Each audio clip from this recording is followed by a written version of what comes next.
So we're here today at Sutliff Cider House and Farm. Previously, this farm had really specialized in hard cider and sort of music events. We've this year broadened that considerably.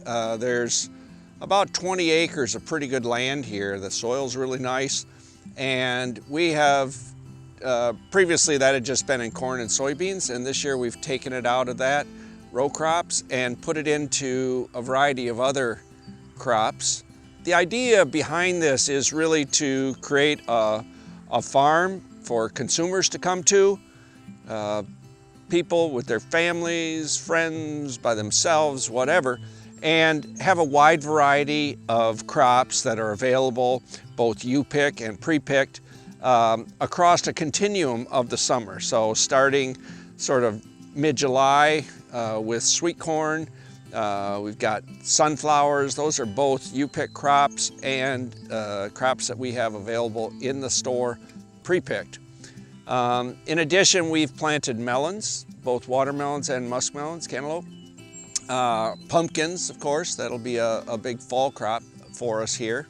And then we, as an adjunct to that, we have a 5-acre corn maze with a kind of interesting crop circles motif to that corn maze. So basically, on one hand, it allows us a stream of income from consumers coming in, maybe coming in for music and cider, and venturing out into the farm, maybe coming for the farm and venturing back into the cider house, and maybe just coming for one or the other. But in addition to the economic side, there's also the biodiversity side. So these are sunflowers that we planted, and we planted them in 4 different plantings to space them out over time. This is the second planting that we've done. The first one is a little bit past prime.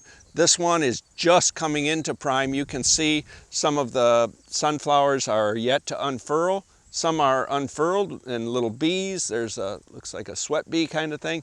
And so yeah, we have quite a few varieties of sunflowers in here, all jumbled together so that people have a diversity to pick from. And then also spaced out over time so that there will be a sort of steady flow of you-pick sunflowers over the next really month and a half, 2 months. They're a great source of nectar for bees. Planting corn next to them, they don't share pests.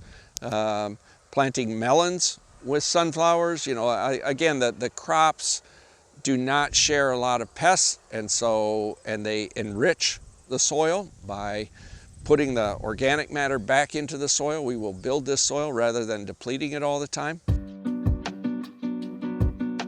Another crop that we've planted here is sweet corn. We planted 2 different varieties, one that's an earlier variety, and this one, the Montauk, is a little bit later variety. This Montauk is just now coming into its prime. Really good eating. Sweet corn, of course, is a Midwest favorite, but you can see it's got really nice bicolor. Yeah, sweet corn is, like I say, Midwest favorite. Seems to fit well with our crop rotations of other things, and we're looking forward to seeing how it goes as a you-pick crop.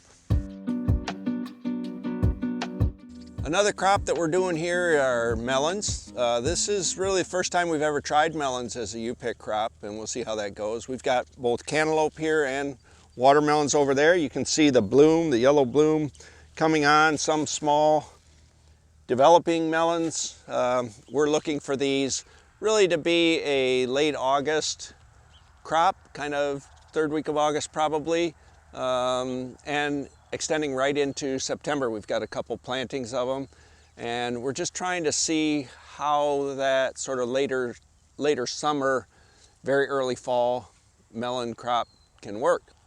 You know, trying things out, seeing how it goes. But you can see how one of the nice things about growing melons is that, you know, they pretty quickly cover the ground, so weeding, while important early on, becomes not an issue as they develop and cover all the available ground. Final crop here at Sutliff Cider House and Farm is pumpkins, and we've planted pie pumpkins as well here, so those can be used for various culinary or for baking, things like that.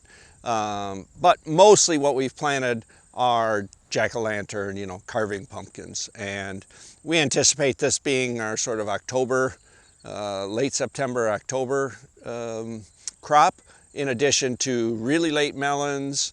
We'll have a planting of sunflowers, the corn maze, and pumpkins. So we expect, as the weather cools and fall kind of enthusiasm overtakes people, that this will be a big crop. Pumpkins, a crop we know quite a bit about. This is about as late a planting as we've ever done on pumpkins. These got put in the very early part of July, the last bit of June, which is a solid 2 to 3 weeks later than normal for us, but we had a lot of weather issues to contend with, and that's what we did. So we're anxious to see. We do have a variety of pumpkins ranging from sort of 90 days to 110-day pumpkins, so we should have a steady stream of pumpkins ripening over those fall months.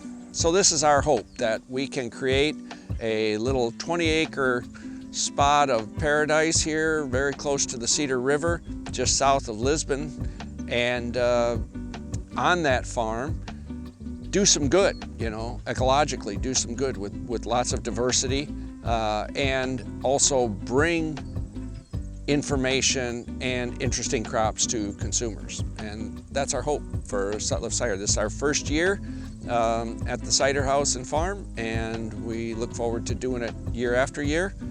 It'll take a while, we think, to get the word out of what we're up to, but already seems like the word's trickling out, and we're excited at what we see so far.